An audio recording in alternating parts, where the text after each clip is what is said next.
All right, we're going to continue on with our real world learning as we buy a business with Michael. Now that you and Michael have studied each individual business, you want to compare your two options to see which is going to give you the most bang for your buck. The car wash is certainly going to bring in more money, but the initial investment is also higher. So in the last lesson, we realized we needed to simplify our metrics to compare the restaurant and the car wash to see which is going to be the better investment. So we're back here to our apples to apples comparison so that we can compare these two businesses and make a fair comparison between the two of them. So we have to factor in the cost of our investment or the share price into what our individual profit or the earnings will be. So what we've done now is we've shaken away all the fluff. Now that we understand what revenue and operating costs and shares outstanding, we know what all that means, so we don't need those anymore. Those metrics are already factored into the share price and the earnings per share. So what we're going to do is figure out when we are buying a regular physical business, what we want to do is figure out how many years it's going to take us to earn our original investment back, right? Because we want to know how long it takes us to break even anytime we buy a business. To figure out how long it takes us to break even, we can simply divide the cost of our original investment, which remember is the share price, by our individual earnings for the year, which is EPS or earnings per share. And then this will tell us how many years of earnings it will take for us to earn our original investment back. So the share price divided by EPS equals the number of years to earn our investment back. Our restaurant, $30,000 share price divided by $3,500 earnings per share is 8.57 years to break even. And then the car wash is $35,000 share price divided by $4,500 earnings per share is 7.78 years to break even. So although the car wash requires a much larger initial investment, based on the historical data, it will return our investment to us faster than the restaurant will. So now I'll ask you, what have we just calculated when we figured out how many years it'll take us to earn our original investment back? It's the same as the PE ratio. So the share price divided by the earnings per share is also the PE ratio. So if you are looking at buying any regular physical business, the PE ratio is a metric that you would have hopefully calculated on your own before you bought the business, even if you didn't know the technical name for it, because of course you want to know how long it would take for you to break even. So the PE ratio is a very helpful tool when we're looking to compare two businesses or even more than two businesses based on raw current total profit. In general, though, when you own shares of stock or a physical business, you don't get to pocket all of your earnings. So what we're doing is using the PE ratio as a comparison tool. And just remember, it's not a guarantee that you'll break even in X amount of years. And smart business owners know that some money needs to be put towards growing and improving the business. And this is true for both stocks and physical businesses. So far, all the calculations we've made have been based on current numbers. However, anytime we buy an investment, of course we buy it because we believe it'll grow in value in the future. So now it's time to look at how these two businesses will grow their earnings for the future. We can factor growth into the apples to apples number we've already used to determine which investment would return our money the fastest, and that's our PE ratio. When growth is factored in, the PE ratio then becomes our price to earnings to growth ratio, otherwise known as the PEG ratio. All right, let's calculate the PEG ratio of these two businesses. And remember that PEG is calculated by taking our PE ratio divided by our growth rate for the business. So on average, the restaurant has grown its earnings by a whopping 20% per year over the past 5 years. So our restaurant's price to earnings ratio was 8.57 divided by our 20% growth rate, which gives us a 0.428 PEG ratio for the restaurant. On average, the car wash has grown its earnings by 10% per year over the past 15 years.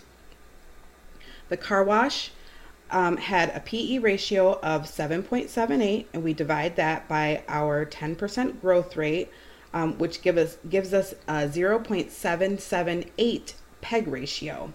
Now remember, with both the PE ratio and the PEG ratio, the lower the number, the better, because they're both a reflection of how much we have to pay for the earnings that we get. So the restaurant, when considering its historical, or remember, historical is trailing growth over the past 5 years, has suddenly become more attractively priced than the car wash. Boom! I told you. All right, Michael, just wait a second. What we've looked at so far are trailing metrics. Remember that trailing metrics are calculated using past performance, and that is great for detecting patterns and analyzing the company's business model, but they don't guarantee future results. So let's look more closely at the growth rate, but let's look at the current state of these businesses and what changes could affect their growth. The car wash has been there forever. It's located on a busy street corner, but it's hidden by large trees on the property. And you mentioned to several of your friends that you were looking at buying it, and they didn't even remember that it was there because it can't be seen from the street. The car wash also has no sign near the street where it could be seen by potential customers. Now what we have here is a prime opportunity for earnings growth. So you can retain some of the earnings, which means keep them within the business rather than taking them in cash, from the car wash, and have the trees cut down and have a sign put up, and that would increase your visibility and therefore increase your revenue and earnings. You want to take some of my money and do what now? Bless Michael's heart, he is so short-sighted. But eventually you convince him that by spending a little money to cut down the trees and buy a large sign, you can increase the car wash's visibility and increase the total earnings of the car wash by a minimum of 15% a year over the next 5 years instead of the 10% you were calculating before. So remember what our trailing PEG ratio was, which was 0.778. After investing some earnings in a tree service and a new sign, though, you and Michael have estimated that you can grow earnings by a minimum of 15% over the next 5 years. This time, we're going to use forward or expected growth rate for the car wash to calculate our price to earnings to growth ratio, which is, of course, the PEG ratio. So our price to earnings of 7.78 divided by the 15% growth rate gives us a 0.51 forward PEG ratio. So this brings our car wash to a much more attractively priced investment than if we had only used historical. Now the restaurant, on the other hand, is a newer business. It's become a very popular place very quickly. It's booked for weeks in advance and it's busy at any given time of the day. While its earnings have grown at an average of 20% per year, when you and Michael look more closely at the numbers provided by the current owner, you see it had huge growth a couple years ago, but the last couple years have slowed significantly because the restaurant doesn't have space to accommodate more customers. The last year shows that the restaurant has not grown much at all. So you and Michael discuss whether there's a way to increase earnings. You notice in the reports that increasing price reduces the number of customers visiting the restaurant so that the earnings don't increase, and determine that more price increases will not result in an overall earnings increase because it's likely that less people will visit the restaurant. It's noted in the documents given to you by the current owner that trying to fit more customers into the space provided only increase complaints and decrease the overall sales.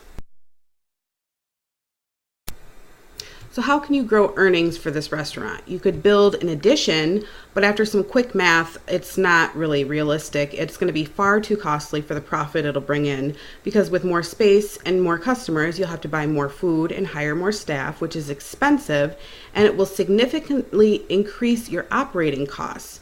Not only that, but you'll not be able to take any of your earnings in cash for quite some time. They'll all have to be put back into the business for years to come if you want to expand. So you determined going forward that there's very little opportunity for growth without a much larger investment than you planned on. And you can't safely assume that the restaurant earnings will grow much more than 3% without spending a bunch of money on expansion.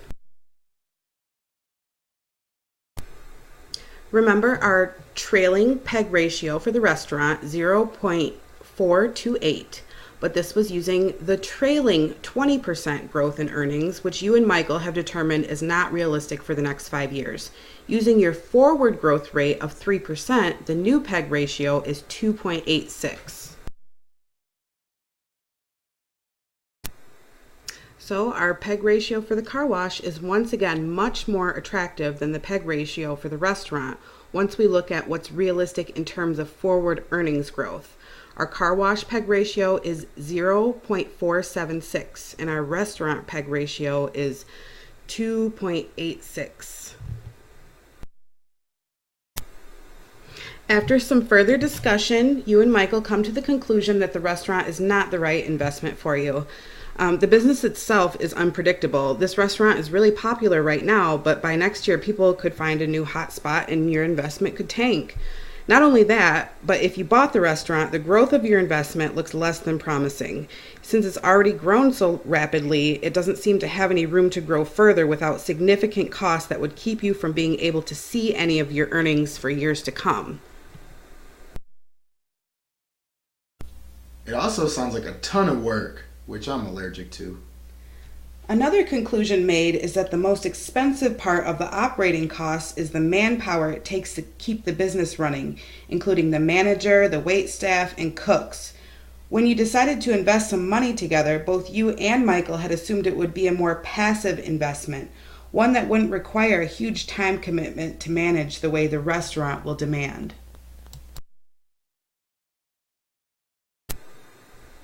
On the other hand, the car wash is exactly the type of self-sufficient investment you guys were looking for.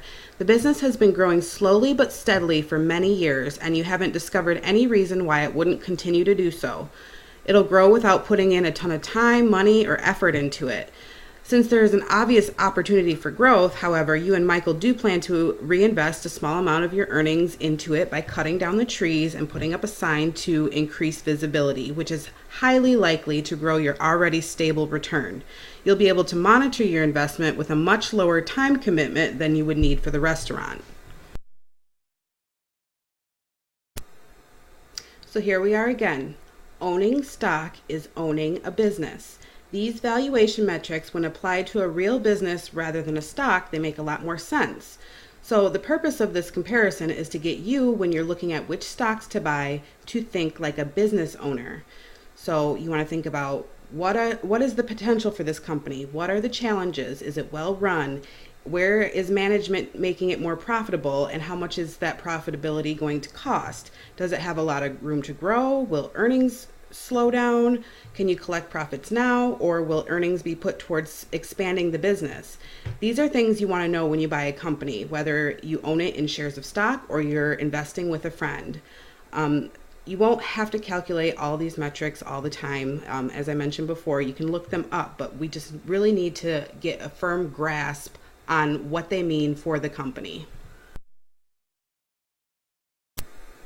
So, as we've discussed several times now, owning a stock and owning a regular physical business are more alike than they're different, but there are a couple differences which we'll discuss now. The first one is control. When you own a physical business, unless you're a silent partner, you make these decisions about the way the business is run by yourself or with your partners or whatever. You and Michael can decide whether to buy a sign for the car wash or expand the restaurant, or simply just keep all the profits and not reinvest them back into the business. When you own a share of stock, the company executives make these decisions for you. Liquidity. Stocks are liquid investments. It's extremely easy to sell your business when you own shares of stock. You can stop owning your business and take your profits with a few clicks of your mouse. If you want to stop being a regular physical business owner and take your capital gains to retire, you'll have a lot of work ahead of you getting everything in order to transfer ownership and find market value, find a buyer, secure everything legally, and so on. It's a ton of work to get rid of a regular physical business.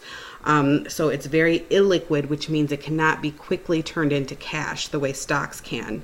And then the flexibility. When you own a physical business, you often don't have much flexibility in how much of it you own. You can buy it alone, or you may be able to find some partners to invest with you. But with stock ownership, you can test the waters, so to speak, and own a tiny bit of the company and then continue to buy more shares if you like where the company is headed. A little bit more on PEG ratio. So think of your PEG ratio as a percentage. A PEG ratio of 1 means that the price of the investment, or the share price, is perfectly aligned with the value of the business, including its growth prospects. So you're paying 100% of the price that reflects the value of the company plus the growth. A PEG ratio of more than 1 suggests that the earnings of the company do not justify the cost of the investment or the share price. So a PEG ratio of 0.47 could be interpreted as buying the company for only 47% of the value of the company, or in other words, at a 53% discount to what it's actually worth. A PEG ratio of 0.9 suggests that you're purchasing the business at a 10% discount. The restaurant's PEG ratio of 2.86 suggests that you'd be paying 286% of a fair price for this business. So PEG ratios don't tell the entire story, but they're a helpful tool in determining whether a company with high growth can justify its current price. So as an example, dividend growth investing, which we'll get into in the next class, a stable dividend payer may initially have a higher PEG ratio because its growth has slowed and it pays a chunk of its earnings to shareholders in cash. So this doesn't necessarily mean that it's a bad investment. It'll depend on your goals as an investor, and we'll learn how to adjust a PEG ratio for a dividend payer in strategy and profitability. Yahoo! You did it! These are the most basic necessary metrics used to determine how much you should pay for a stock as a value investor. There are many, many more metrics used by investors to evaluate a company's worthiness as an investment. But these measurements are a really good place to start. Other factors such as your goals, your time frame, your risk tolerance, those will also factor into what you buy and what metrics you ultimately decide to use when you are putting new companies into your portfolio. And some of these metrics, they are a matter of your personal preference as an investor and not necessarily so much on hard data or math at all. It just depends on what is important to you as an investor. So you are officially informed and ready to go.